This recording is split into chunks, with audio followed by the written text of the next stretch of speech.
సాధారణంగా ఆధ్యాత్మికత ఇట్లాంటివి నాస్తికులకు పట్టవు, లేదా హేతువాదులకు పట్టవు, లేదా కొంతమంది చదువుకున్నటువంటి వాళ్ళకు కూడా పట్టవు.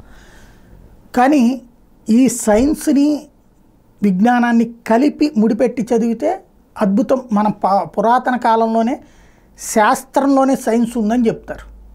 దానికి సాక్ష్యం ప్రతి ఏడాది వీళ్ళు లెక్క కట్టాలి, కరెక్ట్గా ఏడాది ముందు లెక్క కడతారు, ఏడాది గ్రహణాలు ఎట్టొస్తాయి.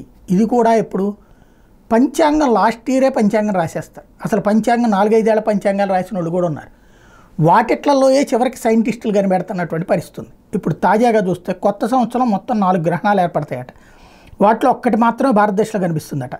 ఉజ్జయినిలోని జివాజీ ఖగోళ శాస్త్రశాల అధికారులు ఈ విషయాన్ని ప్రకటించారు. 2025లో 2 సూర్యగ్రహణాలు 2 చంద్రగ్రహణాలు ఏర్పడతాయట. అయితే మార్చి 14న సంపూర్ణ చంద్రగ్రహణం పగటిపూట ఏర్పడుతుందని, అది భారత్లో కనబడదని.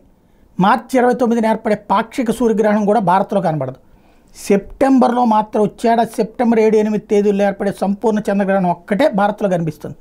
2025లో చిట్ట చివరి గ్రహణం పాక్షిక సూర్యగ్రహణం, అది సెప్టెంబర్ 21-22 తేదీల్లో ఏర్పడుతుంది. అది కూడా భారత్లో కనిపించదు. కేవలం ఒక్కటి మాత్రమే కనిపిస్తుంది. గ్రహణాల నుంచి విముక్తి పొందింది అనుకోవాలేమో దేశం.